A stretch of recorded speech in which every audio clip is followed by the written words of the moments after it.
Nah ini.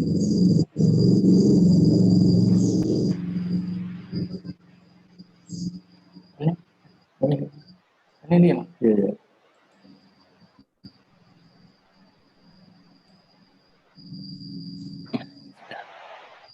Ini sudah masuk sini. Oh iya, ya sudah masuk. Tinggal di berapa orang Mas? ini tadi sekitar 50.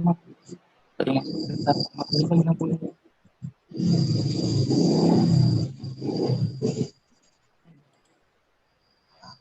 Ini berapa menit ini? Anu kita nah tinggal ini tapi Sampai kiri ya situ. iya Kesini nggak bisa geser. ini nanti di pelajarannya ini cuma di Jadi powerpointnya nggak tertutup. oh ini Wajah sudah ke sana berarti. Wajah sudah kelihatan. sudah muncul lock di layar sana sudah muncul. Assalamualaikum warahmatullahi wabarakatuh. Waalaikumsalam warahmatullahi wabarakatuh. Yang terhormat seluruh rektor, dosen, serta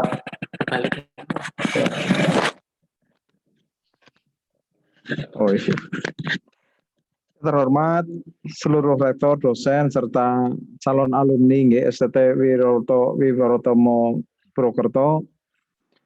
Pertama-tama, marilah kita panjatkan puji dan syukur pada Allah Subhanahu wa Ta'ala yang telah melimpahkan kepada kita rahmat sehat dan sempat sehingga kita bisa mengikuti acara Zoom meeting di siang sampai sore hari nanti insya Allah. Yang kedua, kami mohonkan maaf karena beliau kepala dinas sedang ada acara, jadi mewakilkan kami Ari Kusyono selaku Kabid UMKM untuk mengisi acara Zoom meeting di acara pembekalan alumni STT Wibarotomo bersubsidi.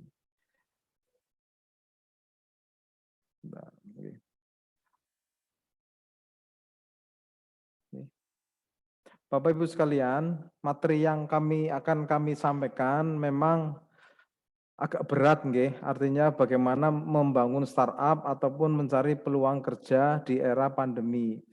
Sebenarnya ini agak tanda petik kurang pas, artinya saya sebagai birokrat dan bukan seorang pengusaha sedikit agak gimana abu-abu karena saya bukan pelaku usaha langsung, cuma memang tugas kami adalah membina para pelaku UMKM di Kabupaten Banyumas, jadi mungkin sedikit banyak tahulah masalah perkembangan usaha dan para pelaku UMKM di Kabupaten Banyumas. Kami di sini ada dua materi sebenarnya kalau waktunya cukup. Yang pertama adalah bagaimana membangun jiwa wirausaha, kemudian yang kedua nanti adalah terkait dengan tugas-tugas Dinas Tenaga Kerja UKM, Dinas Tenaga Kerja Koperasi dan UMKM, khususnya di bidang UMKM dalam memberdayakan dan mengembangkan UMKM di Kabupaten Banyumas. Yang pertama mungkin kami sesuaikan dengan topik yang diminta, membangun startup dan bagaimana mencari peluang kerja. Jadi kami di sini hanya mungkin bisa dikatakan hanya motivator karena bukan sebagai pelaku usaha langsung. Artinya kami kayak kurang karena kami bukan pelaku usaha langsung karena kami hanya sekedar birokrat yang mungkin hanya sekedar teori saja, tapi kami berusaha membangkitkan motivasi kepada rekan-rekan alumni STT Wibarotomo untuk lebih baik berusaha daripada mungkin mencari kerja. Tapi tidak apa-apa, kita mulai saja bahwa pertama kita mulai saja dengan mungkin teman-teman alumni banyak mengetahui tentang apa itu istilah UMKM. UMKM itu memang banyak menjadi perbincangan apalagi di era pandemi ini. Ini juga terkait dengan startup. Artinya apa? UMKM ini adalah melingkupi dari segala usaha produktif yang dilakukan oleh masyarakat Indonesia. Ini dasar hukumnya Undang-Undang Nomor 20 Tahun 2008 bahwa UMKM itu dibagi menjadi 3, usaha mikro, kecil, dan menengah. Tapi secara garis besar globalnya adalah usaha ekonomi produktif yang dilakukan oleh orang per orang atau kelompok orang yang skala usahanya nanti ditentukan oleh Undang-Undang Nomor 20 Tahun 2008. Kemudian usaha kecil Ini kita diri dari usaha mikro, kecil, dan menengah. Kemudian usaha kecil sama garis besarnya adalah usaha ekonomi produktif yang dilakukan oleh orang per orang ataupun kelompok orang. Tapi usaha kecil ini bukan bagian dari usaha menengah. Artinya memang dia berdiri sendiri, bukan dari bagian usaha menengah. Begitu sebaliknya dan usaha menengah sama pengertiannya adalah usaha ekonomi produktif yang berdiri sendiri atau kelompok orang yang bukan bagian dari usaha besar. Ini skala usahanya ketiga-tiganya itu diatur oleh Undang-Undang Nomor 20 Tahun 2008 sebagai berikut. Oke. Oke. Usaha mikro, kecil, dan menengah ini, Bapak-Ibu sekalian, dibagi menjadi tiga bahwa usaha mikro terdiri dari kekayaan bersih paling banyak adalah 50 juta, tidak termasuk tahunan. Kemudian hasil penjualan maksimal adalah 300 juta per tahun. Kemudian usaha kecil dari 50 juta sampai 500 juta. Kemudian hasil penjualan 300 juta sampai 2,5 M. Kemudian usaha menengah adalah kekayaan besar lebih dari 500 juta, paling banyak 10 miliar, 500 juta sampai dengan 10 miliar asetnya.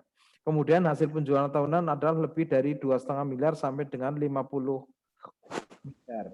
Artinya di sini kita bisa melihat bahwa usaha di Indonesia itu sangat beragam, sangat luas, dari ibaratnya dari tukang some, tukang bakso keliling, tukang pecel dan sebagainya sampai usaha yang super besar.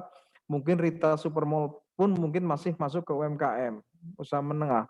Kalau mereka omsetnya kurang dari 50 miliar setahun. Kemudian kita menilik teman-teman alumni bahwa kami ini sangat berkontribusi terhadap perekonomian Indonesia. Artinya apa? UMKM itu memiliki pangsa pasar yang sangat luas. Artinya 99% atau 62,9 juta itu dikuasai oleh UMKM, khususnya di usaha mikro. Ini sangat mengembirakan, ini Bapak-Ibu sekalian. Artinya dari seluruh total pelaku usaha di Indonesia tahun 2017 itu dikuasai oleh UMKM, sementara usaha besarnya hanya 0,01% atau sekitar 5.400 unit. Artinya struktur ekonomi di Indonesia lebih dikuasai oleh UMKM, usaha mikro, kecil, dan menengah dibanding usaha besar. Kemudian yang kedua, usaha mikro menyerap sekitar 107,2 juta tenaga kerja atau 89,2%, usaha kecil 5,7 sekitar 4,74%, dan usaha menengah 3,73 juta persen atau sekitar 3,11%. Sementara usaha mikro 3,58 juta jiwa. Artinya secara gabungan usaha mikro, kecil, dan menengah itu menguasai sekitar 97%. Kemudian bidang usahanya itu juga lebih banyak dari usaha besar. Kemudian sumbangan dari PDB ini UMKM, teman-teman alumni, bahwa ini sangat besar sekali. Artinya nanti bisa dilihat bahwa UMKM ini PDRB-nya di tahun 2017 mungkin di 2020 mengalami kontraksi karena ada pandemi, tapi kita bisa lihat di tahun 2017 bahwa PDB Indonesia sekitar 13.600 triliun, kemudian dari angka itu UMKM sendiri sekitar 8.160 triliun, kemudian usaha mikro menyumbang sekitar 5.000 triliun, kemudian usaha kecil 1.300 triliun. Usaha menengah sekitar 1.800 triliun dan usaha besar hanya sekitar 5.400 triliun. Usaha mikro, kecil, dan menengah memang fondasi kuat ekonomi. Ini penting kami paparkan Bapak Ibu sekalian serta teman-teman alumni, betapa UMKM itu sangat vital di perekonomian Indonesia. Bahkan di tahun 98 ketika ada krisis ekonomi, UMKM lah menjadi dewa penyelamat bagi perekonomian Indonesia. Di era pandemi ini pun UMKM menjadi dewa penolong, walaupun memang diakui atau tidak UMKM banyak yang kolaps. Artinya selain banyak yang gulung tikar, tapi banyak juga yang tiarap. Artinya mati enggan, hidup pun enggan, artinya mati suri. Tapi alhamdulillah UMKM tetap eksis, walaupun dengan begitu banyak cara untuk tetap eksis. Ini distribusi Bapak Ibu sekalian, bahwa UMKM sangat luar biasa. Bidang usahanya kami cukupkan di sini. Kali bidang usahanya hampir seluruh sektor ekonomi adalah merupakan ladang usaha dari UMKM. Artinya nanti ketika ada startup dan sebagainya bisa masuk di area-area usaha seperti ini. Kemudian kesimpulan dari semua itu dapat kita jabarkan, saya jabarkan bahwa UMKM terhadap kemajuan bangsa adalah pertama sebagai penggerak ekonomi Indonesia, kemudian sebagai penyerapan tenaga kerja, kemudian penggali potensi ekonomi, dan yang keempat adalah penyumbang angka PDRB yang sangat besar. Makanya sektor ini sangat besar dan diharapkan teman-teman alumni ini menjadi penggerak selanjutnya. Kemudian kami lanjut, teman-teman alumni. Kami mungkin di sini hanya bersifat sekali lagi hanya motivator saja, Bapak-Ibu sekalian, khususnya teman-teman alumni. Khususnya nanti saya banyak mengambil dari quote-quote dari Pak Bob almarhum beliau Bob Sadino. Artinya apa? Beliau itu memang kayaknya kok di luar mainstream, di luar out of box pemikirannya, banyak sekali di luar teori-teori dari teori-teori bisnis. Tapi memang beliau sangat luar biasa, berpikir sederhana tapi memang luar biasa. Ini menjadi terus terang saja menjadi salah satu idola di Indonesia, Bob Sadino. Kemudian pengertian kewirausahaan, kita lanjut, Bapak Ibu sekalian serta teman-teman. Kewirausahaan ini secara teori keputusan Menteri Koperasi dan UKM. Kewirausahaan adalah semangat, sikap, perilaku, dan kemampuan seseorang dalam menangani usaha atau kegiatan yang mengarah pada upaya mencari, menciptakan, serta menerapkan cara kerja, teknologi, dan produk baru dan meningkatkan efisiensi dalam rangka memberikan pelayanan lebih baik dan atau memperoleh keuntungan yang lebih besar. Ini memang secara teori seperti itu Bapak-Ibu sekalian, artinya lebih kepada sikap kepada kita untuk tetap eksis menjalani hidup ini dengan melakukan suatu usaha produktif. Nah, ini kami cukilkan, khususnya teman-teman alumni yang mungkin bisa membangkitkan semangat untuk melakukan jiwa wirausaha atau menjadi entrepreneur untuk membuat startup. Artinya begini Mas-mas dan Mbak-mbak teman alumni, bahwa Bob Sadino, almarhum Bob Sadino mengatakan bahwa setinggi apapun pangkat yang Anda miliki, Anda tetap seorang pegawai. Sekecil apapun usaha yang Anda punya, Anda adalah bosnya. Artinya Anda adalah orang merdeka yang tidak bisa diperintah oleh siapapun. Ini memang sesuatu yang sangat menarik, karena kami alami di birokrasi, walaupun kami mungkin ada di eselon 3, tetap kami ada bawahannya di eselon 2. Eselon 2 mungkin membawa eselon 4, tapi eselon 2 jangan lupa ada atasan Pak Sekda, Pak Bupati, dan sebagainya.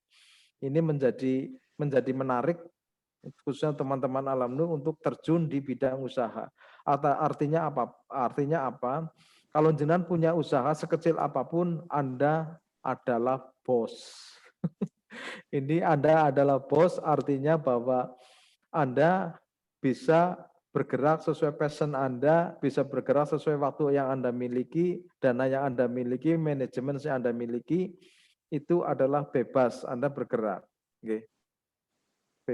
Ini sangat berlainan dengan kami seorang birokrat yang memang banyak sekali aturan-aturan yang menjerat kami sehingga kami tidak bisa bergerak seperti orang swasta. Kemudian teman-teman alumni, khususnya untuk para calon wisudawan besok, ini latar belakang beberapa menjadi pengusaha. Pertama jelas ingin cepat kaya. Ini jauh kalau dibanding kami sebagai ASN, memang penghasilan kami adalah mungkin tetap, artinya kita punya kenyamanan di situ, punya zona kenyamanan, tapi untuk cepat kaya itu sangat sulit. Artinya kalau ingin cepat kaya otomatis jadi pengusaha, karena itulah jalan-jalan satu-satunya kalau ingin cepat kaya. Kemudian yang kedua, tidak ingin terikat atau diatur orang lain. Tadi sudah saya paparkan, jenengan adalah bos bagi diri sendiri ataupun bagi karyawan yang akan menjadi karyawannya. Anda bebas bergerak, Anda bisa mewujudkan mimpi-mimpi, Anda bisa mewujudkan apa yang Anda inginkan. Tapi kalau kami jelas tidak bisa. Ada aturan-aturan tertentu yang harus kami taati. Yang ketiga, bisa mewujudkan mimpi dan kreativitas. Inilah yang diharapkan oleh Indonesia.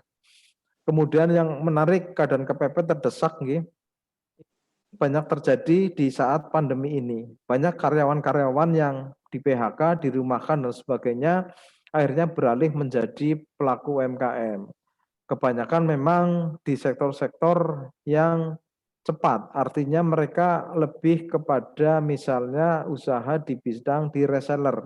Artinya memang dia kebanyakan menjadi reseller atau mungkin menjadi ojek online. Karena itu cepat, tidak butuh modal, mereka lebih beralih kepada reseller. Itu banyak sekali seperti itu. Kemudian penghasilan tidak terbatas. Itu jelas karena jenengan bisa menghasilkan jutaan, miliaran ataupun triliunan lain dan kami yang sudah ditentukan pokok penghasilannya. Kemudian ingin mandiri itu identik dengan tadi menjadi bos, kemudian memperoleh kepuasan dalam berumah tangga. Artinya di sini secara psikologis seorang pengusaha bisa mengatur kerjanya. Tidak ada jam kerja, tidak ada ritme, nah itu bisa mengatur rumah tangga di masing-masing. Apalagi kalau kita misalnya berpegang dengan Islam syariah, seorang ibu kan kalau keluar pun harus izin ke mahramnya, lah ini kan bisa berumah tangga di rumah menjadi pedagang online dan sebagainya.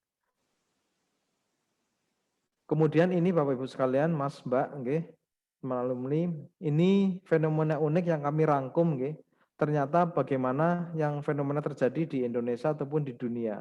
Ternyata banyak pengusaha sukses berawal dari modal minim bahkan nol. Ketika saya baca biografinya almarhum Bob Sadino ini, teman-teman alumni, ternyata memang dia sudah jatuh bangun, dia adalah punya jebolan kerja di pelayaran, tapi karena tidak ada kepuasan hidup, uangnya habis untuk keliling, akhirnya dia banting setir untuk usaha. Awalnya adalah dia berpikir ada telur kampung yang pasokannya sangat minim dan harganya mahal. Kemudian dia minta ayam negeri, ayam Belanda untuk diternakan dan akhirnya dialah menjadi pengusaha. Awalnya adalah pengusaha telur dan sekarang merambah ke toko-toko kencik dan sebagainya. Sukses. Kemudian tidak sedikit pengusaha yang gagal pendidikannya bahkan tidak sekolah sama sekali. Ini banyak sekali terjadi di lapangan, banyak sekali yang memang pendidikannya mungkin hanya tidak tamat SD, bahkan hanya SD, SMP, dan SMA, justru menjadi pengusaha. Kita mungkin bisa menarik kesimpulan dari pengusaha besi, pengusaha besi, rongsokan, dan sebagainya, jangan dikira itu omsetnya sangat luar biasa. Dan saya yakin mereka pendidikannya adalah tidak punya pendidikan tinggi. Justru dengan pendidikan tinggilah yang akan menjebak kita untuk melakukan usaha. Bagi mereka yang tidak punya pendidikan tinggi, tidak ada rasa malu untuk langsung bergerak. Ini Bob Sidona mengatakan bahwa kalau tidak punya modal, dengkulmu aja sudah dihargai 1 miliar. Artinya kalau kita punya bergerak, punya niat dan sebagainya, kita sudah punya 1 miliar dengan 2 dengkul. Ini mungkin tepat diterapkan ketika disinkronkan dengan banyak pengusaha yang pendidikannya tidak begitu tinggi. Kemudian banyak pengusaha susah yang menyimpan dari latar belakang ilmu yang dipelajari. Kita fenomena kan banyak insinyur, mungkin banyak di bidang makanan, kuliner, dan sebagainya. Begitu juga sebaliknya, itu hal-hal yang lumrah di lapangan. Kemudian yang keempat, kesuksesan pengusaha tidak dibatasi usia. Banyak pengusaha yang sukses ketika masih muda, tetapi ada pula pengusaha yang baru sukses di usia tua. Contohnya Nadiem Makarim, Menteri Pendidikan dan Kebudayaan kita, itu pendiri Gojek, usia 36 tahun sudah menjadi triliuner lewat aplikasi Gojek. Kemudian Kolonel Sanders, pendiri KFC, sukses justru ketika sudah berusia 62 tahun. Di mudanya malah beliau tuh bolak-balik gagal, tapi mencapai kesukses ketika umur 62 tahun.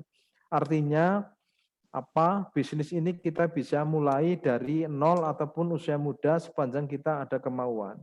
Dan kesuksesan itu otomatis tidak ada yang instan, perlu ada proses kalau kita berkaca dengan apa yang dilakukan oleh Kolonel Sanders.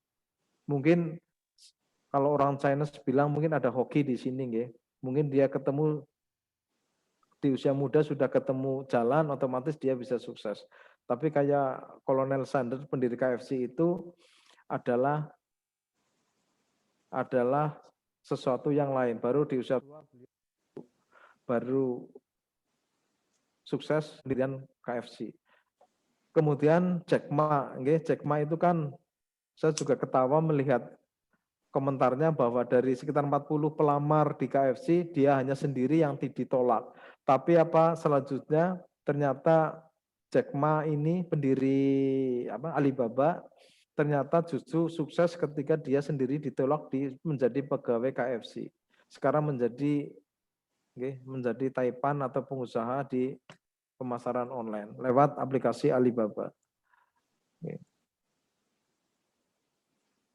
Kemudian bagaimana bagi kita yang niat menjadi pengusaha, teman-teman alumni, mungkin karena ada bisa ditiru, ini mungkin bisa diaplikasikan di lapangan, walaupun ini teori, saya percaya ini teori, tapi ya mungkin ini di pegangan kita, Bapak Ibu sekalian, bahwa awal berusaha itu pertama adalah menjual sesuatu yang bisa dibuat dan atau dilakukan, atau berorientasi pada produk atau jasa.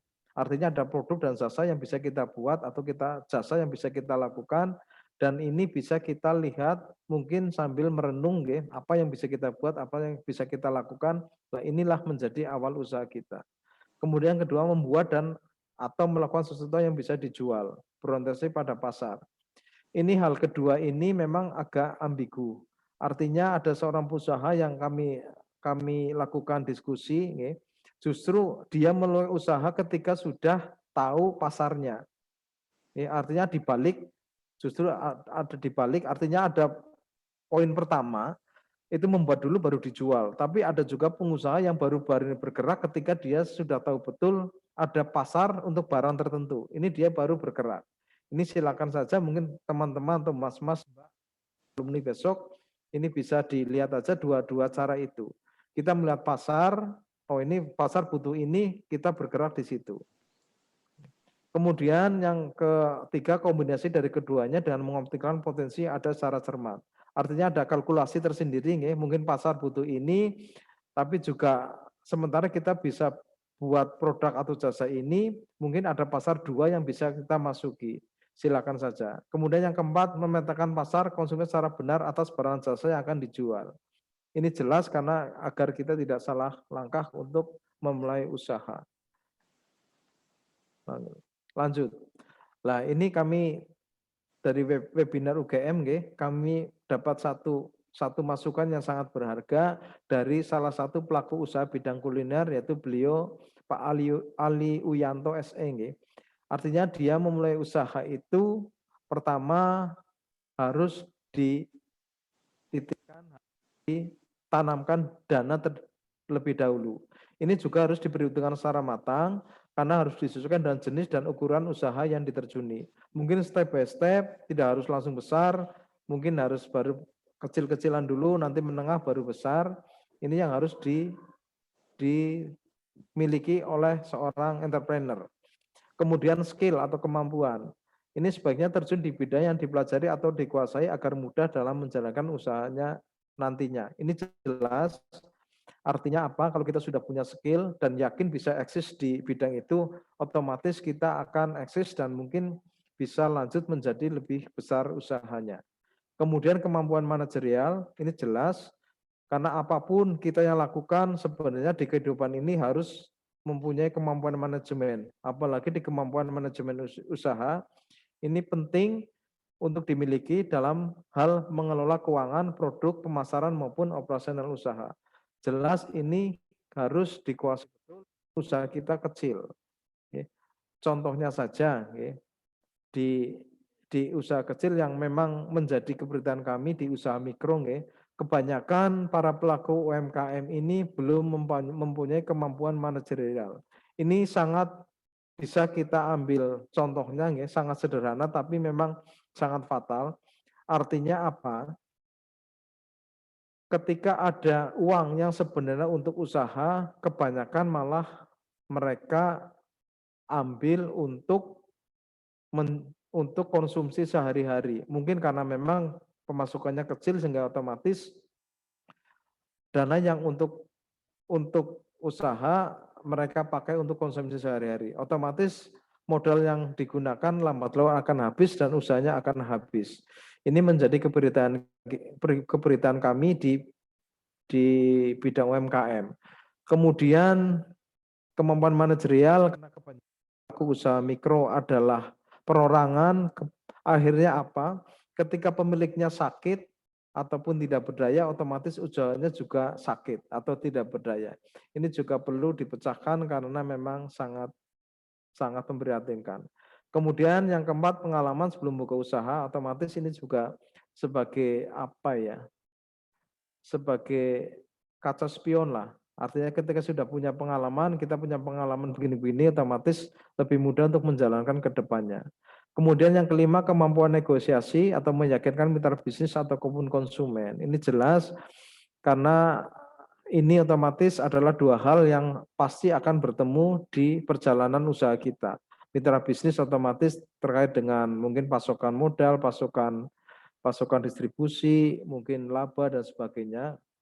Kemudian di konsumen juga jelas negosiasi sampai deal terkait dengan barang atau jasa yang kita jual.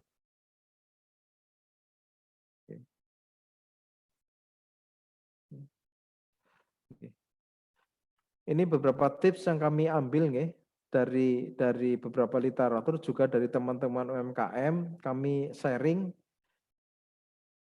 bagaimana tips menjadi pengusaha sukses teman-teman calon alumni. Pertama adalah satu, mempunyai manajemen usaha yang bagus, kemudian pandai memanfaatkan setiap peluang usaha yang ada, kemudian tiga, mampu mengatasi semua hambatan dan permasalahan usaha, mampu membaca kebutuhan dan keinginan konsumen, agresif terhadap lingkungan usaha dengan melakukan inovasi-inovasi usaha, kemudian punya target, tujuan, atau orientasi masa depan, punya rencana usaha untuk berkembang, kemudian menjaga mutu produk, barang, atau jasa yang dihasilkan, mampu bekerja sama dan berkolaborasi dengan pengusaha lain, kemudian punya keterampilan, keahlian dalam bidang usaha, tekun, ulat, dan berani bekerja keras, berani mengambil resiko, bertindak jujur, dan tidak egois. Ini kami di beberapa literatur teman-teman alumni, tapi juga kami hasil diskusi dengan teman-teman UMKM, memang dari hampir sekitar 14 poin ini memang sangat mempengaruhi para usaha mereka. Oke. Artinya usaha yang dilakukan para pelaku UMKM itu jelas tidak bisa berdiri sendiri, ada lingkungan sekitar yang mempengaruhi, baik lingkungan orang, alam, iklim, aturan, dan sebagainya memang harus disikapi oleh para pelaku usaha. Ini yang perlu dihindari Bapak Ibu sekalian, teman-teman calon alumni, Mas, Mbak, ini perlu dihindari, saya kira hanya kebalikan dari tips tadi. Artinya kalau kita mau sukses, pertama adalah kita harus menghindari kurang pandai dalam memulai manajemen usaha, itu jelas. Kurang mampu berkompetisi secara bebas dan sehat, kurang responsif membaca peluang usaha, kurang mampu membaca keinginan dan kebutuhan konsumen, mau bekerja sama dan berkolaborasi dengan pengusaha lainnya, tidak mampu memanfaatkan kecanggihan teknologi, kurang gemar membaca untuk mengikuti tren usaha baru, jangan suka cepat berubah diri atas kesusahan yang diraih, serta takut gagal. Teman-teman calon alumni STT Wiwarotomo, bahwa hal ini sebenarnya sudah mulai kami pikirkan dan kami coba pecahkan secara bersama-sama. Salah satunya adalah kami dengan membentuk Aspikmas, Asosiasi Pengusaha Mikro, Kecil, dan Menengah Banyumas. Itu tempatnya adalah sebuah wadah bagi para pelaku UMKM di Kabupaten Banyumas untuk memecahkan segala sesuatu permasalahan dalam usaha mereka. Mereka sudah mulai saling berdiskusi, sudah saling bekerja sama, dan sudah saling berkoordinasi. Artinya mereka sudah mendirikan satu organisasi yang kuat untuk membesarkan usaha secara bersama-sama, karena alhamdulillah sebagian besar sudah memahami bahwa melangsungkan usaha, membesarkan usaha adalah harus berkolaborasi ataupun bermitra dengan pengusaha lain.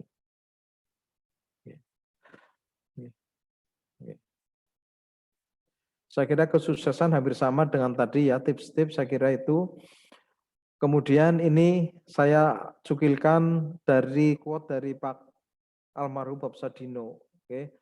Artinya almarhum Bob Sadino mengatakan bahwa banyak orang bilang saya gila hingga akhirnya mereka dapat melihat kesuksesan saya karena hasil kegilaan saya. Artinya Bob Sadino melakukan hal-hal ekstrim, melakukan ekstrim di luar teori perbisnisan, tapi beliau akhirnya sukses dengan menebaknya usaha yang beliau miliki.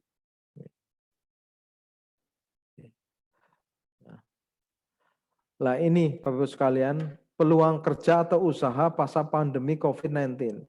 Kemarin Ibu Sri Mulyani mengatakan bahwa kalau kita mau berbisnis di tahun 2021,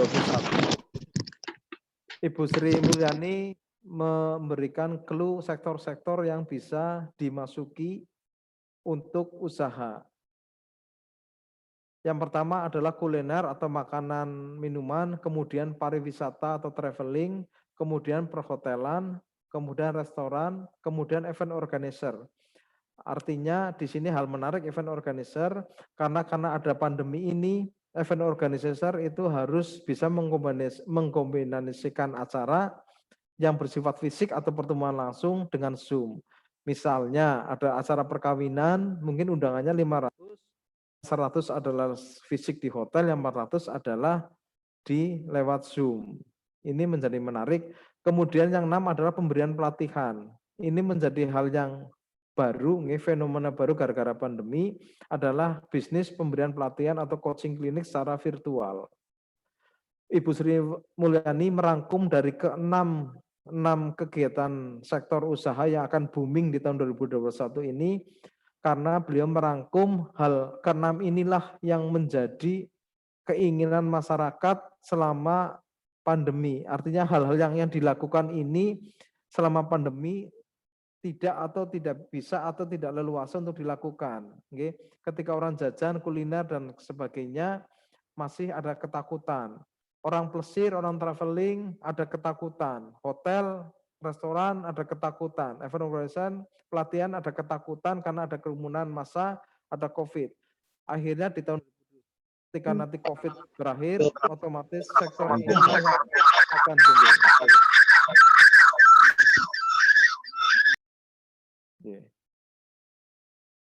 Monggo teman-teman alumni kalau memang mau berusaha atau berbisnis, silakan ambil sektor yang apa dikatakan oleh Menkeu Sri Mulyani ini. Silakan, memang kita bisa rasakan dari ke-6 sektor ini, khususnya di nomor 1, 2, 3, 4, ini yang sangat terdampak di COVID-19, ini bisa kita lakukan di tahun 2021. Oke. Nah, ini kami nukilkan sedikit ini khusus pencari kerja agar kami menggugurkan kewajiban karena ada materi tentang pencari kerja. Artinya kami hanya sedikit tempelan saja mencari kerja, karena kami lebih fokus mendorong seseorang untuk menjadi pengusaha, bukan menjadi pencari kerja. Tapi kalau toh nanti teman-teman alumni jadi terpaksa tidak bisa berusaha dan ingin menjadi karyawan, mungkin sedikit saya nukilkan tips-tips menjadi pencari kerja di masa pandemi. Pertama memahami kondisi industri apakah terdampak pandemi dan bagaimana upaya yang dilakukan untuk bertahan dan kondisi yang tak menentu. Artinya ketika seorang pelamar kerja akan memasukkan lamaran di suatu perusahaan atau industri, otomatis harus dicari dulu keadaan industri itu, apakah dia terdampak pandemi atau tidak. Karena itu akan berpengaruh terhadap mungkin rekrutmen, penggajian, sistem kerja, dan sebagainya. Kalau mungkin tidak terdampak, otomatis secara normal dia akan menarik pekerjanya. Tapi kalau dia terdampak pandemi, otomatis dia akan mengikuti ritme dari pandemi-pandemi akibat ritme kerja atau aturan kerja di suatu perusahaan untuk tetap bertahan di pandemi ini. Ini memang harus oleh para pelamar kerja. Ini sangat penting karena otomatis ketika suatu industri terkena pandemi, mungkin tetap membuka lamaran otomatis, tapi saya yakin mereka tidak akan menggaji secara 100%. Tapi kalau kondisi industri tersebut yang akan kita masuki adalah tetap eksis, otomatis memang mungkin penggajian tetap normal, 100% dan sebagainya. Kemudian trik yang kedua adalah mempercantik daftar riwayat hidup atau kurikulum vitae dengan cara pertama membuat portofolio yang mudah dipahami, kemudian menonjolkan pengalaman yang relevan dan posisi yang akan dilamar, kemudian menonjolkan keterampilan yang dimiliki, terutama yang jarang dimiliki orang lain. Oke. Artinya portofolio ini teman-teman alumni tidak usah dakik-dakik, artinya langsung kepada sasaran dan langsung kena apa yang punya kemampuan kita tuangkan di portofolio. Begitu saja dengan pengalaman yang relevan dan posisi kita tonjolkan, mungkin diketik di urutan depan, kita tonjolkan pengalamannya dibarengi dengan surat pengalaman kerja. Kemudian menunjukkan keterampilan dimiliki terutama yang jadi dimiliki orang lain. Nah ini sangat penting, poin 3, karena ini nilai jual yang lain daripada orang lain. Artinya ketika punya kemampuan A, sementara banyak pelamar yang tidak punya kemampuan A, saya kira lebih peluang besarnya untuk diterima. Kemudian desain CV yang menarik, artinya CV-nya tidak biasa-biasa saja, ada mungkin ditambahi desain apalah yang bagus, tapi tidak berkesan lebay. Ini bisa dicoba. Kemudian yang 3, meningkatkan kemampuan baik secara otodidak maupun yang diperoleh melalui kuliah online, pelatihan industri, serta khusus. Ini sangat-sangat penting, ketika nanti ada interview, dites keterampilan, otomatis ketika sudah punya kemampuan terus kuliah, tapi ditambah dengan pelatihan atau kursus di luar kuliah, saya kira akan menjadi nilai tambah sehingga bisa memasuki dunia kerja dan memenangkan persaingan kerja. Kemudian yang 4, membangun jaringan seluas-luasnya. Ini adalah sangat penting teman-teman alumni, karena justru banyak informasi kerja, lowongan kerja dan sebagainya, bahkan lowongan usaha justru yang bersifat non formal, dari mulut ke mulut, yang justru ini lebih efektif daripada yang formal. Artinya ketika kita, contohnya sajalah, artinya ketika suatu barang, warung dan sebagainya diiklankan lewat mulut, saya kira lebih laris daripada iklan yang konvensional lewat pamflet, media massa dan sebagainya. Termasuk jaringan seluas-luasnya ini jelas akan terbuka lebar lowongan kerja yang ada di sekitar kita. Biasanya ini memang lebih efektif daripada mungkin hanya mengandalkan lamaran-lamaran yang ada di media massa. Kemudian yang terakhir, jadilah pencari kerja yang selektif, bukan pilih-pilih. Artinya selektif, ini beda nggih, pilih-pilih artinya selektif adalah kita mengukur diri sendiri, tapi juga tidak sembarangan. Kalau pilih-pilih kan mungkin kita tanpa pertimbangan yang tidak logis. Nah, kalau selektif kan kita sudah dengan berbagai aspek kita selektif untuk mencari pekerjaan. Tapi kalau pilih-pilih mungkin sudah tepat, tapi mungkin sedikit gambling, akhirnya bukan pekerjaan yang seperti kita inginkan. Ini beda dengan selektif. Selektif adalah ada kriteria tertentu yang bisa kita masuki untuk mencari pekerjaan. Nah, kalau pilih ini yang memang agak repot, kadang-kadang sudah tepat, mengharapkan yang lebih baik, ternyata malah tidak. Tapi kalau selektif saya kira sudah ada pertimbangan masak, otomatis kalau kita bisa diterima, otomatis adalah hasil pertimbangan yang masak.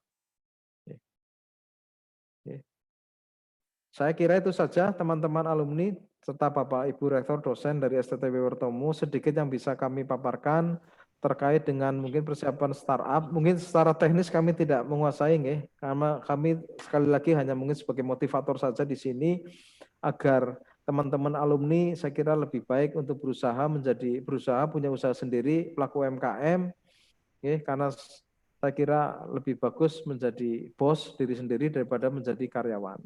Ini saya nukilkan lagi dari Pak Bob Sodino bahwa orang pintar itu mikir ribuan mil, jadi terasa berat.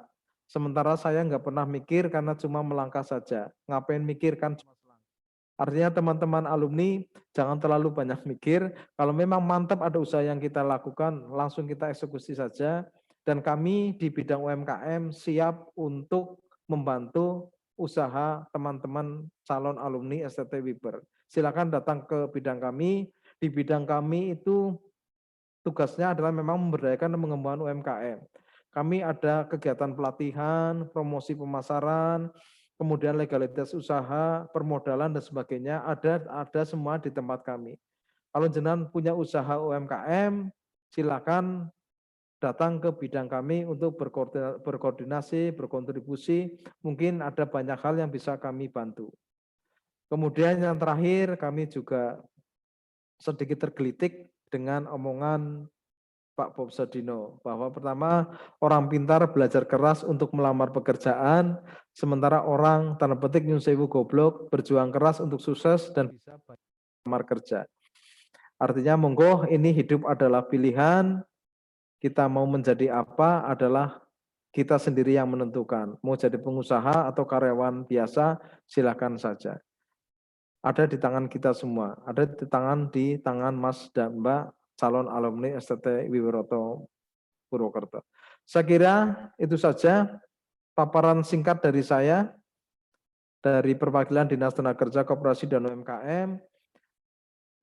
Kurang lebihnya begitu, mohon maaf apabila ada kata-kata yang kurang berkenan di hati Bapak Ibu sekalian, Mas Mbak calon alumni. Nih. Untuk selanjutnya kami serahkan kembali ke panitia acara. Terima kasih. Wassalamualaikum warahmatullahi wabarakatuh. Waalaikumsalam warahmatullahi wabarakatuh. Ya. Oke. Tadi terima kasih juga kepada Mas Ari dari Disnaker Trans yang telah memberikan semangat ya, spirit baru bagi teman-teman. Terutama memang peluang di masa pandemi ini benar mungkin melakukan sesuatu yang kecil di awal ya, tetapi punya visi yang besar. Jadi tidak usah mikir yang terlalu besar, lakukan aja ya. Di sekitar kita sebenarnya banyak produk, Pak. Jadi kalau teman-teman itu mau mungkin belajar pakai pasar online ya, bisa lewat mungkin Bukalapak, Tokopedia dan seterusnya. Jual pulsa aja lumayan gitu. Betul. Jual itu Pak jadi apa itu agen-agen pembayaran itu juga saya kira sekarang sudah terbuka. Artinya kalau posisi teman-teman belum bisa istilahnya sambil nyari kerja, sambil berusaha ya, lihat produk di sekitar rumah aja gitu loh. Jadi kalau saudara berada di area kerajinan knalpot ya, sini knalpotnya terjualkan kan begitu. Dijual, dipasang di Bukalapak gitu ya Pak. Dan lain sebagainya. Artinya produk-produk itu kan banyak ya. Ada yang dari bidang teknik, ada yang makanan gitu. Justru yang lagi mungkin makanan-makanan yang agak aneh-aneh gitu ya. Betul. Tidak usah buat sendiri ya Pak. Betul Pak. Jual kemarin aja, tumpangi gitu. Pak Bambang ya. Kemarin saya di Kepasen ketika monitoring COVID saya kaget ternyata di situ ada usaha yang sangat sederhana Pak, hanya jus yang di botol aqua itu Pak. Ternyata omsetnya itu sampai 1.000, 1.500 tiap harinya dan resellernya antara 30 sampai 40 orang tiap hari Pak. Saya kaget, wah luar biasa. Artinya hal kecil hanya sekedar jus yang mungkin hanya nilai 2.000, 3.000 mungkin tapi resellernya sampai 30, 40. Luar biasa tiap hari datang ke rumahnya. Artinya kalau memang kita cerdas, artinya punya kemampuan insting bisnis, kita memang awalnya kita reseller dulu lah. Nah di masa puasa itu ditambah dengan bubur sumsum, bubur candil dan sebagainya. Itu sampai 3.000, 5.000 tiap hari perbungkus.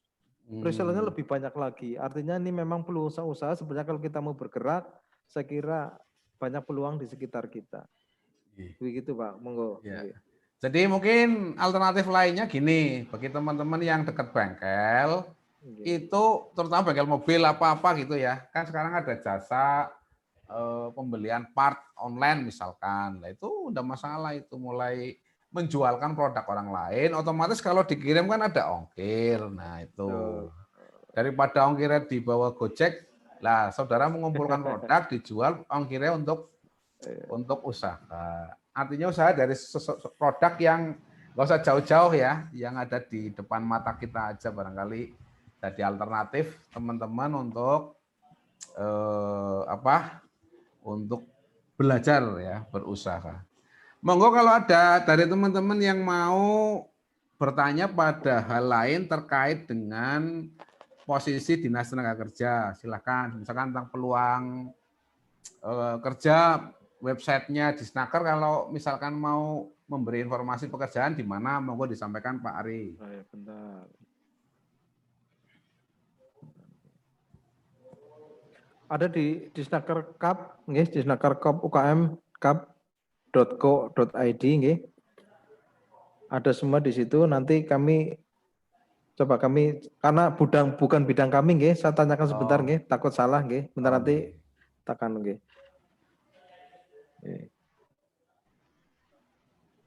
Monggo lanjut dulu pertanyaan. Iya. Kalau Pak Ari yang ini ya, wirausahaan UMKM. ya? Di UMKM-nya, Pak. UMKM-nya. Ya. Memang kemarin saya menentukan tematik untuk penguatan UMKM terkait dengan mungkin posisi ekonomi itu masih belum bagus, sehingga posisinya justru mengajak teman-teman untuk, terutama yang belum bekerja ya. Ini ada sebagian juga yang udah bekerja, Pak. Jadi ya sudah bekerja sih masih bisa, terutama yang di bagian engineering enggak masalah. Terutama yang mau cari kerja. Nah, ini yang sehingga masih peluang-peluang yang ada di sekitar kita yang kita lebih, sehingga mikirnya positif gitu. Jadi kalau misalkan saudara itu habis wisuda besok, itu kan mesti pikirannya kerja, cari kerja dan seterusnya. Nah, harus cerdas mengisi kekosongan pada saat mencari kerja, kan nggak langsung sekarang nyari besok dapat gitu ya. Cari peluang komunikasi dengan teman yang sudah bekerja, dengan kakak kelas. Saya kira itu masih perlu dijalin, karena nyari kerja dengan cara itu Pak, silaturahmi itu hasilnya lebih cepat. Lebih cepat itu ya, Kalau yang kerja dengan menggunakan lamaran kan butuh mungkin 3-4 bulan ya. Bahkan kadang-kadang kalau yang tesnya sampai 3-4 kali, saudara harus sabar untuk menunggu proses itu. Nah, sambil menunggu proses, saudara mungkin pingin, karena ini orang teknik ya Pak, jadi engineer, nah mari berusaha dari sesuatu yang kecil, modalnya kecil, yang penting ada dengkul gitu ya Pak. Iya betul. Dan saya kira ada dengkul dan HP sekarang Pak. Iya. Kumpang reseller itu Pak memang. Ya. Jadi reseller itu panjang jadi reseller gitu. Ya, jadi reseller. Jadi belajar jadi reseller. Jadi kalau besok sekarang itu lagi zamannya ya, ada harta tahta wanita gitu ya. Sekarang harta tahta HP dulu ya Pak, kuota maksudnya. Kuota. Ya, kalau sudah punya kuota bisa bisnis, karena bisnisnya bisnis online. Gitu Mas Ari, mungkin. Ada lagi mungkin pertanyaan? Nanti itu ya Pak, materinya di PDF kan, nanti kita share di grup. Boleh nanti saya Pak Trio, monggo. Terima kasih kepada Pak Ari atas rawuhnya, atas materinya, mudah-mudahan memotivasi kepada semua teman-teman calon wisudawan ya. Jadi memberikan wawasan lah, start from zero ya. Betul. Dari nol ya, nggak usah mikir modal yang lain. Oke, sampai di sini dulu nggak apa-apa Pak Ari. Nanti terima kasih. Kita lanjut untuk teman yang lain. Terima kasih Pak Bambang. Hatur nuwun, mohon maaf, kami mohon undur diri. Salam dari Pak Kepala Dinas kepada teman-teman alumni semua, terima kasih Pak Rektor dan Pak Dosen STT Wiwartomo. Terima kasih. Wassalamualaikum warahmatullahi wabarakatuh. Mohon izin kami live dulu. Oke Pak. Iya, terima kasih. Oke teman-teman, yang materi selanjutnya materi ngobrol santai dengan Mas Wendy. Silakan Mas Wendy. Mas Wendy ini bekerja di online Mas Wendy. Mas Wendy, halo. Halo. Ya, oke, videonya di oke. Ya, saya perkenalkan teman-teman, ini Mas Wendy ini alumni STT Wiwartomo tahun 2014. Sekarang Mas Wendy sudah jadi engineer di sebuah perusahaan di Jepang ya.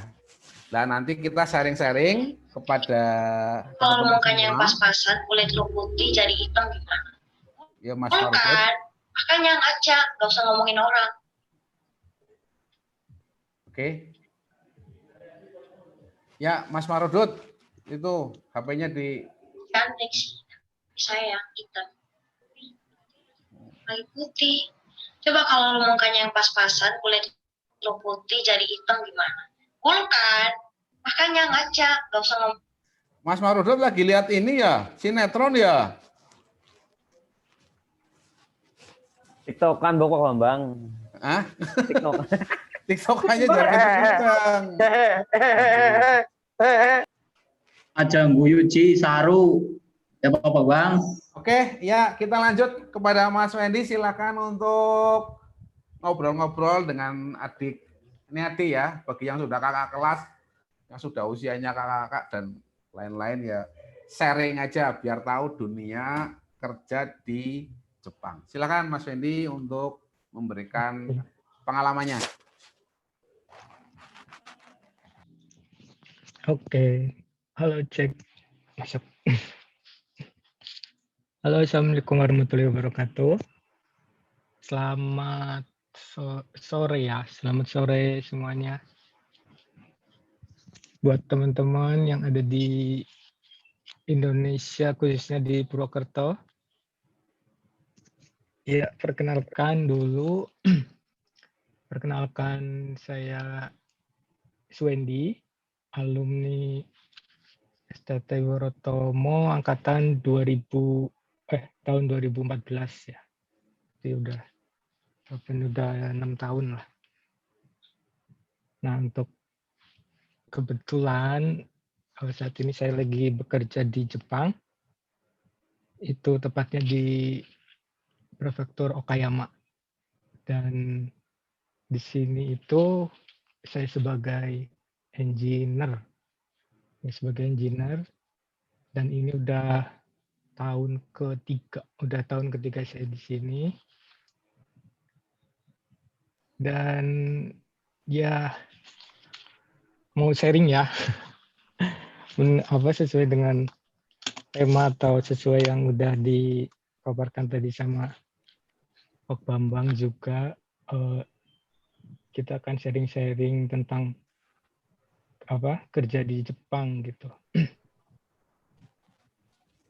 Sebentar.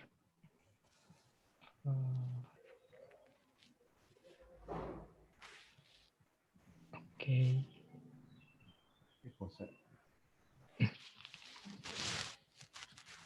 Ya, jadi sebelumnya saya ucapkan selamat buat teman-teman yang besok ya sebentar lagi akan jadi alumni, dan istilahnya selamat datang di dunia yang baru atau di dunia kerja bagi yang masih baru atau fresh graduate. Kalau yang udah kerja sih alhamdulillah ya.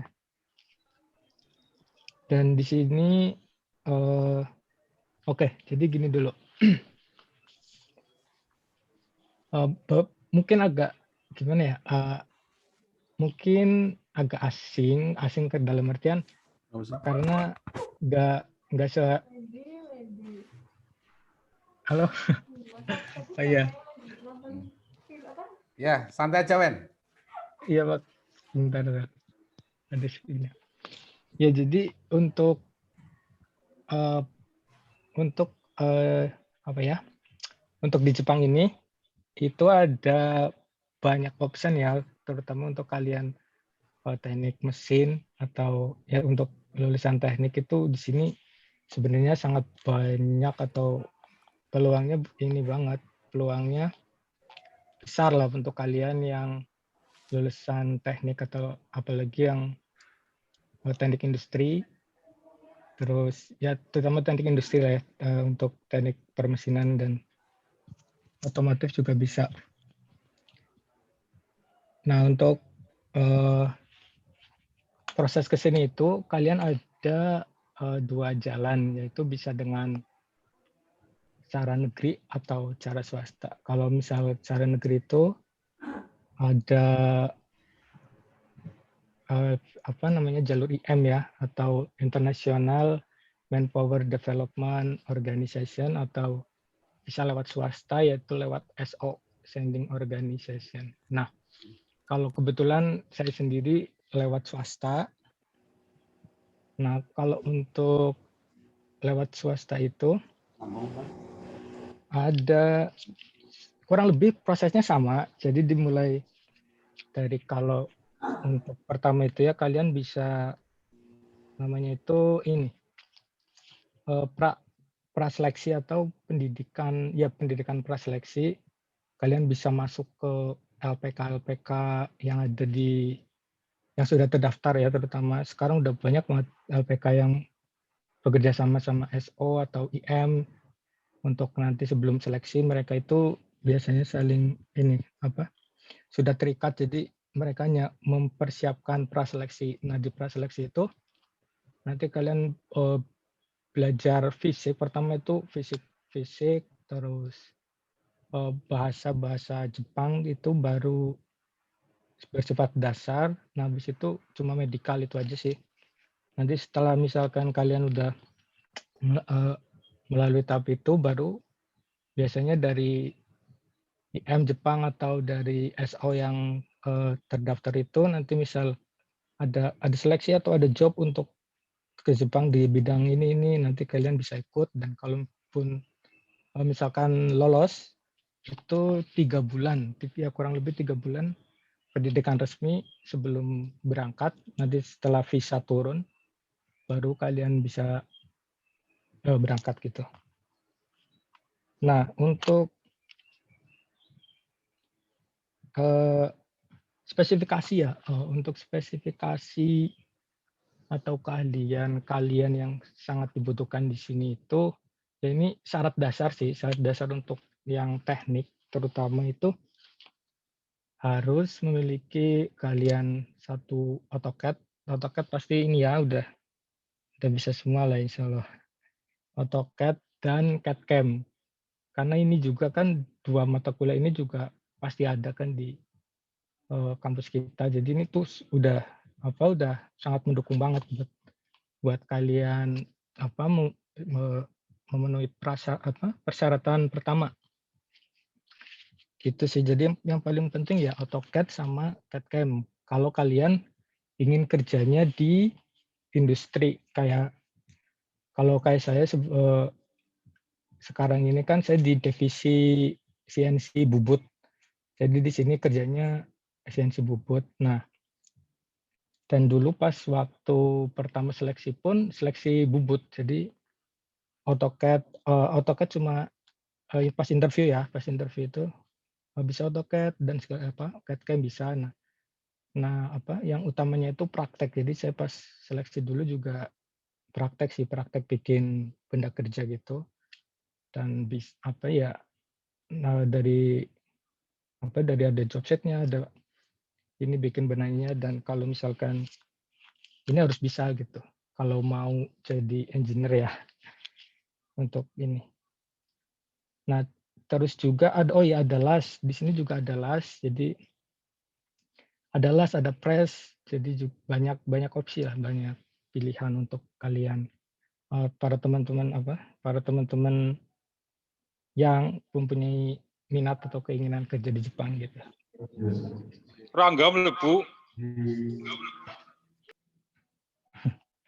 Ya, dan terus untuk ini pandemi atau COVID di Jepang sendiri itu jadi gini ya, Jepang itu tidak pernah nggak mungkin lepas dari orang asing, karena kan selain sebagai destinasi wisata mancanegara, dia juga kan sebagai negara industri ya, negara produktif gitu. Jadi memang di sini tuh banyak banget orang asing dan kesempatan buat kesini memang terbuka banget. Jadi kalau ya ini bisa buat option ya, biar option buat pada ini untuk teman-teman. Kalau seperti yang tadi dipaparkan sama Dinas Ketenagakerjaan kan untuk mengembangkan UMKM ya, UMKM mandiri, untuk startup, untuk berbisnis lah di Indonesia.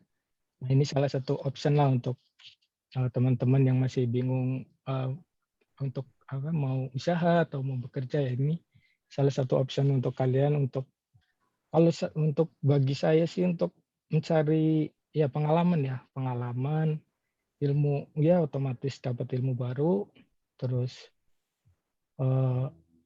istilahnya kita kan beda kultur, beda segala macam, jadi benar-benar belajar lagi, mendapat suatu ilmu baru gitu. Jadi kalau yang suka tantangan, suka suka hal baru, ya saya rekomendasikan ayo untuk pada coba untuk ke Jepang ya. Karena memang prospeknya bagus sekali, karena untuk pandemi pun kalau di Indonesia itu kan saya kurang kurang tahu kurang tahu gimana. Tapi kalau di sini itu pabrik itu istilahnya karena kita kan produksi, jadi tetap untuk berimbas ke produksinya itu ya hampir nggak ada yang kita tetap kerja, tetap tetap produksi. Cuman untuk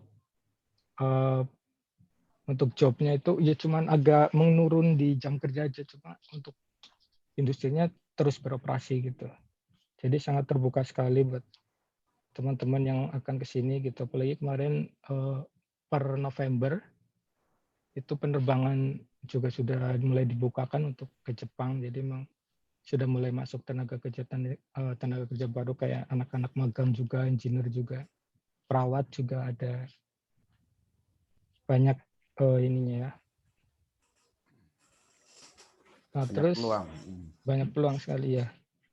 Terus untuk mungkin proses saya kira ya itu sekarang udah terbuka banget Jepang juga ya, karena kalau pas dibandingkan dulu itu pas waktu saya baru lulus berarti 2014 ya, sekitar 2014 sampai 15 itu informasi untuk tenaga kerja Jepang pun masih simpang siur, karena justru dulu kan masih rawan penipuan gitu ya, rawan LPK yang menipu, rawan penipuan, dan inilah yang nggak baik-baiknya gitu. Cuman sekarang sudah semakin ke sini itu karena Indonesia juga ini kan sudah istilahnya udah baik dalam artian udah sangat terbuka gitu untuk kayak seleksi informasi itu udah akurat, dan sekarang pun banyak LPK baru yang sudah memfasilitasi gitu buat para calon tenaga kerja yang baru gitu ya. Jadi sekarang udah sangat terbuka Jepang itu, dan ya boleh kalian jadikan pertimbangan atau option pilihan untuk setelah lulus nanti. Terus untuk apalagi ya, proses sudah, dan untuk keuntungan itu ya jadi seperti sama di sini itu ada kontrak itu ada 3 tahun untuk yang normalnya ya. Cuman karena sekarang juga ada visa baru namanya itu Tokutei-Gino, itu bisa di sini kalian sampai 5 tahun minimal, itu pun minimal. Nanti juga keuntungannya bisa kalau sudah menikah bisa bawa keluarga, bisa bawa anak istri lah, bisa dibawa ke sini kalau sudah 5 tahun ke atas gitu. Terus untuk untuk kalau misalkan pun nanti kalian pulang, kalau misalkan kalian lewat jalur IM atau jalur negeri itu nanti akan dapat pesangon dari IM-nya sendiri atau dari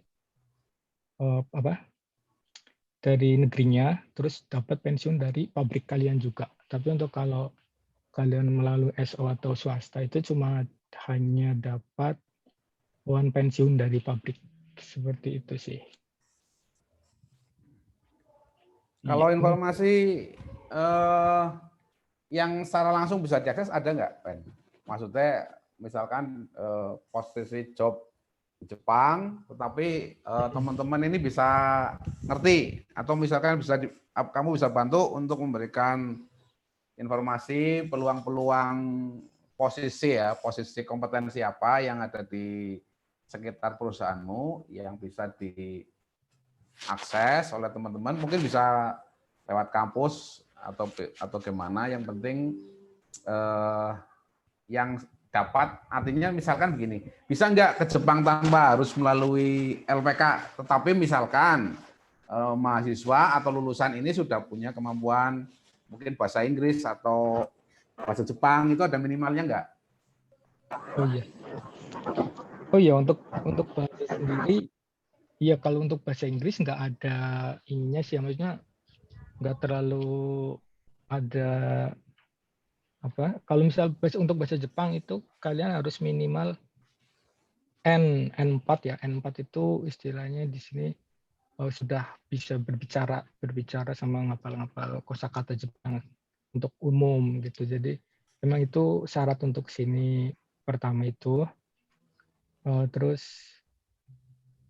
untuk informasi yang diakses itu sekarang udah banyak banget sih Pak. Jadi buat kalian, buat teman-teman yang sekarang udah sosial media kan juga sudah pakai semua ya. Jadi udah gampang banget untuk mengakses informasi. Di Instagram ada, di Facebook ada. Jadi biasanya itu suatu LPK Pak SO gitu sudah punya fanpage Facebook sendiri. Jadi bisa kalian akses sendiri, bisa kalian tanya-tanya sendiri, dan setiap mereka memberangkatkan pun selalu mereka posting, terus misalnya ada job apa dibutuhkan segala macam apa juga di situ ada sih di Facebooknya. Salah satunya ini ada Facebook sensei guru saya sih yang ada di Jogja. Dia juga selalu setiap bulan itu memberangkatkan, ya bisa bilang puluhan ini juga tenaga kerja untuk ke Jepang gitu. Dari mulai perawat, tukang gosi, terus magang industrian, pertanian, ada semua sih di situ. Kalau kalian kalau mau mengakses nanti bisa di ini ya Pak. Bisa di searching aja di Facebooknya ada kok. Begitu. Perlu ini enggak, misalkan begini, kalau magang itu kan grade-nya mungkin SMK. Nah, kalau yang misalkan untuk yang grade sudah sarjana itu biar cepat jadi posisi engineer, ini tipnya apa? Gitu. Silakan Wen. Oh iya. Iya, jadi untuk teman-teman apalagi yang untuk ke Jepang untuk ingin menjadi engineer itu minimal grade-nya minimal itu dia D3 sampai 1 ya otomatis. Jadi minimal D3 itu udah bisa mengajukan untuk visa engineer. Nah, untuk misalkan tapi walaupun misalkan engineer juga kan mungkin agak, misalkan mau magang dulu juga nggak apa-apa, bisa. Jadi kalau role-nya itu untuk pertama itu memang magang. Nanti kalau magang sudah habis 3 tahun, terus langsung otomatis kembali, tapi dengan visa atau naik tingkat jadi visa engineer. Nah kalau udah naik tingkat itu nanti ya itu keuntungannya bisa bawa keluarga, terus bisa bisa cuti, bisa tinggal di sini, menetap pun bisa kalau kalian ingin seperti itu sih Pak. Kalau magang nggak bisa bawa anak istri ya?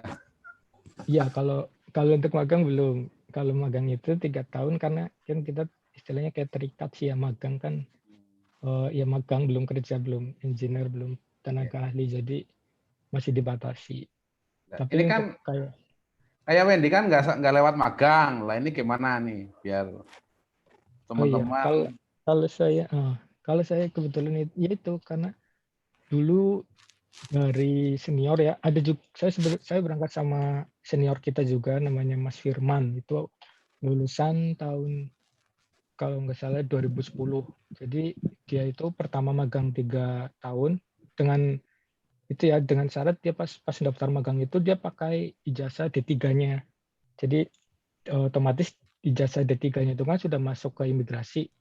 Nah, kalau misalkan sudah tercatat itu, nah nanti next udah dia magang 3 tahun habis terus pulang, Nah terus pas balik lagi itu sudah tercatat di lulusan D3. Nah itu sudah bisa langsung ajukan visa engineer gitu Pak. Kalau S1 enggak apa-apa, langsung S1 gitu. Oh kalau langsung S1 itu nggak apa-apa. Ya, nah kebetulan kalau saya kan kemarin dapat informasi dari beliau juga, terus emang beliau pun dapat informasi dari itu Facebook juga kan. Terus akhirnya kita ikut seleksi bareng dengan catatan istilahnya saya dari nol sekali dari dulu lulus itu terus kerja setahun terus ikut seleksi ini dan alhamdulillah lulus terus 3 bulan pendidikan, 2 bulan nunggu visa, terus berangkat. Berarti kurang lebih 6 bulan sih. Kalau saya 6 bulan, Pak. Jadi 6 bulan dari mulai istilahnya dapat informasi sampai berangkat cuma 6 bulan. Nah, iya itu. Nah, habis itu pun masih banyak gelombang-gelombang selanjutnya gitu kan, kayak teman-teman juga banyak yang kesini juga dengan visa engineer karena yaitu Jepang butuh banget tenaga kerja dan susah gitu ya Pak, susah untuk nyari kalau yang benar-benar ini sekali untuk cari yang orang Jepang asli kan susah istilahnya. Jadi mereka juga memberi kesempatan lah untuk kita untuk bisa langsung bekerja di sini. Tapi itu dengan catatan punya kemampuan teknik ya kayak seperti pertama CNC, terus AutoCAD, membaca gambar karena nanti sesuai job desk-nya juga di sini memang seperti itu sih. Jadi dari mulai kerja pun kalau saya mulai dari persiapan pertama dikasih job sheet, gambar kerja, terus saya menentukan materialnya sendiri, ukurannya berapa dari material dasar. Nah setelah itu baru masuk proses CAD/CAM atau program, terus habis itu baru proses di mesin. Seperti itu sih Pak.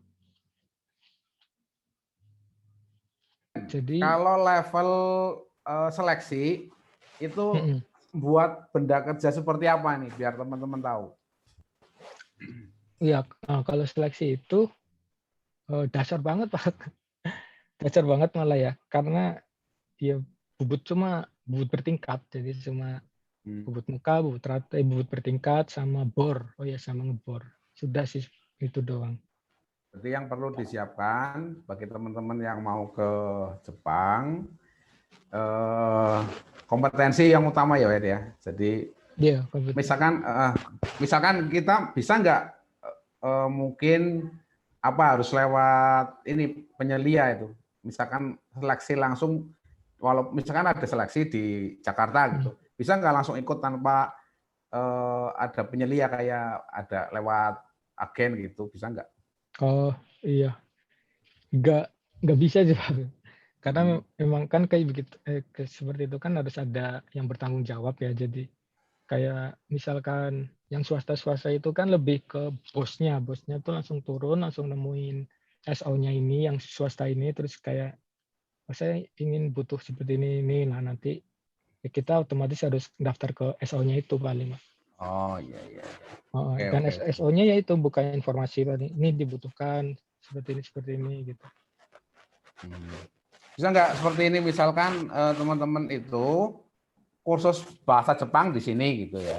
Nanti biar pas masuk ke ke agennya itu nggak kelamaan gitu. Bisa nggak? Artinya bahasa Jepangnya sudah gitu. Jadi tinggal mungkin di tempat itu tinggal proses seleksi gitu. Oh iya, ya bisa Pak. Justru malah kalau bisa bahasa duluan malah lebih bagus. Istilahnya ya udah punya nilai plus lah ya, udah dapat nilai plus udah bahasa udah menguasai gitu. Cuman ya itu balik lagi rule-nya kan sistemnya itu memang yang menentukan kan visa. Jadi visa juga kan nggak bisa dipercepat, nggak bisa diperlambat. Jadi sesuai imigrasi Jepang gitu ya minimal 3 bulan. Jadi misal pun lulus seleksi gitu, terus saya sudah bisa bahasa nih, sudah langsung berangkat aja bagaimana itu, tetap harus nunggu visa dan itu minimalnya 3 bulan. Oke, kepada teman-teman ini yang mau tertarik ke Jepang bisa tanya-tanya dulu. Silakan. Sambil ngobrol santai. Iya. Taufik katanya mau ke Jepang. Topik yang enggak Indi mau tanya dong. Oh iya, Mas, silakan. Ya, silakan. Apa Ci?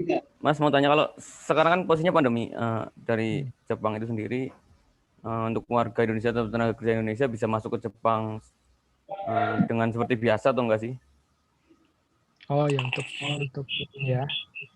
Ke Jepang susah nggak, Mas? Apanya? Kalau belajar bahasa Jepang susah apa enggak? Satu-satu Kerja. ya. Prosesnya mungkin. Orang lain lebih cenderung ini prosesnya gimana itu nggak mau ngikutin, pinginnya instan Oh aja. iya. Iya benar. Iya sih. Iya itu juga sih Pak. Saya ya notice. Maksudnya, nah itu tadi saya udah pernah saya bilang kan untuk per 11 kemarin November ini Jepang itu udah buka lagi. Nah cuman ya itu dengan persyaratan-persyaratan yang diperketat ya. Salah satunya swab up di rapid di bandara di Indonesia dulu. Nah habis itu pas sampai pun di rapid lagi.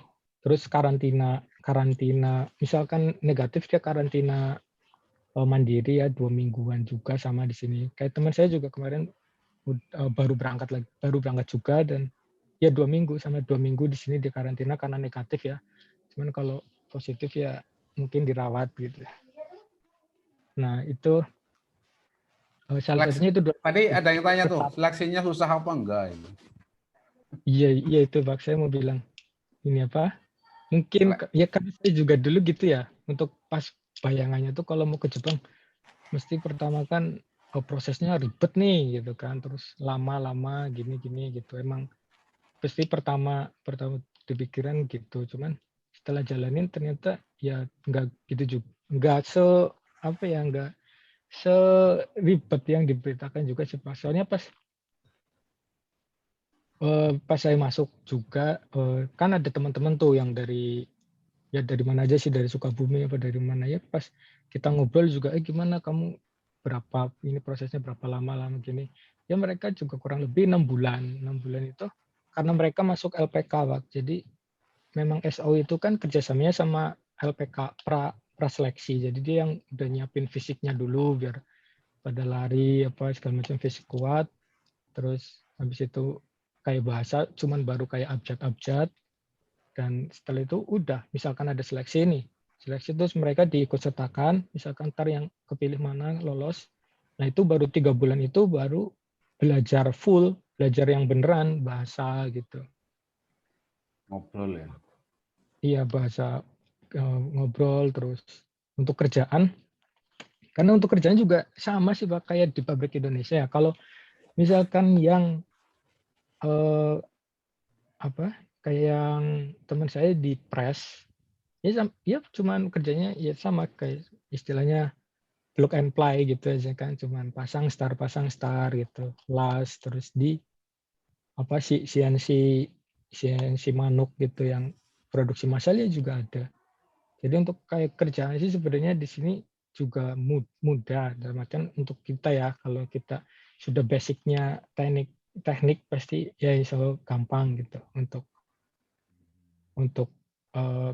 proses kerja di sini gitu. Gitu aja sih Pak. Ada pertanyaan yang lain silakan. Mas Wendy, ini tanya dari teman saya ini. Oh iya. Untuk masuk ke swasta dan negeri tersebut, apakah biayanya seberapa sih biayanya kalau mau masuk ke Jepang termasuk biaya LPK-nya itu? Oh iya, untuk biaya ya. Ya untuk biaya sendiri itu sekarang udah hampir semua sama sih. Sekarang juga itu udah bisa kalian akses juga di media-media kayak LPK yang terkait gitu udah bisa diakses. Dan untuk biayanya sendiri kalau untuk LPK itu praseleksi ya. Praseleksi itu biasanya jadi kalau yang resmi itu mereka tidak akan mengambil uang di depan atau narik uang, kamu harus bayar segini di depan gitu, enggak. Justru misalkan kalian udah lulus seleksi, baru kalian bayar. Dan sekarang pun udah banyak keringanan ya, karena udah banyak kerjasama juga, banyak LPK yang menerapkan sistem untuk pembayaran setelah kerja. Jadi kalau kalian sudah di Jepang baru istilahnya apa ya, bayar ya, nyicil ya gitu, baru kayak gitu sudah banyak. Terus ada yang kerjasama sama bank juga ada banyak, kayak seperti itu udah sangat mudah banget untuk pembiayaan. Dan untuk kisarannya itu sekarang udah hampir relatif sama sih ya. Untuk LPK sendiri misalkan praseleksi itu sekitar 5 sampai 7 juta. Itu LPK praseleksi. Praseleksi itu yang baru dasar banget ya. Nah, misalkan nanti kan kalian naik level tuh ke SO. Kalau misalkan naik level ke SO itu di situ paling sekitar 20 sampai 15. Dan ya tergantung job kalian juga sih nanti gimana jobnya ya. Ya kurang lebih 20 sampai 35 sih ada. Jadi sekitaran itulah, tergantung nanti jobnya apa. Nah, dan untuk apa lagi? Misalkan oh ya, untuk yang 20 sampai 35 itu sekarang udah banyak keringanan, jadi kalian bisa mau bayar di sini apa di Indo gitu sudah bisa sih. Berarti ada bisa ya, menggunakan potongan Ya, potong potongan pas gaji kalian gitu ya, bekerja. potong Ya, gaji potong gitu gaji ya. istilahnya. Berarti kan cuman kalau dijabarkan berarti cuman bayar LPK-nya saja. Ketika nanti berangkat, LPK. baru nanti di sana dipotong seperti itu ya, Mas. Ya, seperti itu. Dan itu swasta ya. Kalau negeri malah lebih murah sebenarnya. Kalau negeri kan ibaratnya kalian juga kalau masuk IM Jepang kan itu ini kan programnya pemerintah. Jadi ibaratnya disubsidi sama pemerintah, malah lebih murah sih. Masuk IM tuh cuma kisaran, kalau dulu ya, kalau kayak saya nggak salah tuh 10 sampai 20 lah. Malah hampir separohnya swasta. Cuman ya itu, memang lebih ketat seleksinya. Kayak fisik memang harus benar-benar kalian sehat sekali. Terus bahasa memang harus benar-benar pintar ya. Karena itu kan negeri lah. Sama kayak ya, beasiswa lah ya. Ya. Terima kasih ya, Mas. Ya, ada lagi Mas Taufik. Taufik Gerald main Jepang, Taufik Setiawan. Apa Iya, John. Deva Beler. Ini Mas Khairul Mujib lagi di jalan mana sih? Balapan apa pakai helm terus? Ya, saya mau Ghost Rider. Oke, nanti begini. Jadi kalau teman-teman yang fresh graduate ya, Saiful mungkin atau siapa, Pak Taufik, yang nggak kebelet nikah duluan ini terutama ya, karena ditahan 3 tahun untuk magang, baru setelah itu masuk ke level engineer, bisa kemudian untuk diproses untuk bisa tinggal dengan keluarga. Jadi bagi teman-teman tadi udah kasih gambaran, artinya sebenarnya bayangan susahnya dihilangkan dulu. Berangkat aja, lakukan, tetapi tadi sebelum berangkat alangkah baiknya, karena mungkin kalau di kursusan di sana itu nggak dilatih AutoCAD sama ini ya, sama sensei ya. Keahliannya tidak. Keahliannya harus disiapkan. Jadi ini yang paling mudah ya, paling mudah disiapkan kan saudara belajar AutoCAD mandiri ya sampai ke ya standar memahami lah. Standar paham buat gambar, buat etiket, ngasih simbol, ngasih dimensi gitu. Kemudian bisa ditampilkan di 3D, saya kira itu sudah dasar. Nah, kemudian simulasi-simulasi CAD ya, misalkan di internet kan juga banyak. Saudara juga bisa belajar di situ. Nah, bagi teman-teman yang mungkin membutuhkan pelatihan itu ya, AutoCAD dan CNC mungkin yang bersertifikat, tapi dengan seleksi, artinya tes kompetensinya harus misalkan lolos, ada standarnya gitu ya, mungkin kampus biar ini bisa memfasilitasi nih. Yang penting jumlahnya ada sekian, kita cari narasumber yang memang sudah berada di ini ya, sudah pengalaman di teknik. Misalkan level untuk mesin ya, pemahaman mesin, berapa aksis dan seterusnya, itu bisa dijelaskan sehingga pas saat nantinya berangkat ke LPK bagi yang sudah punya kompetensi kan lebih cepat gitu. Jadi cukup tadi ya, saya kira wajar ya dalam 3 bulan saudara membayar 5 sampai 7 kan saudara butuh makan, butuh tidur, butuh tempat tinggal. Kalau di Jakarta saja untuk kos 1 juta sebulan ya, udah 3 juta belum makan dan seterusnya. Saya kira buang yang susah ya. Tahu sendiri bahwa di industri di dalam negeri posisinya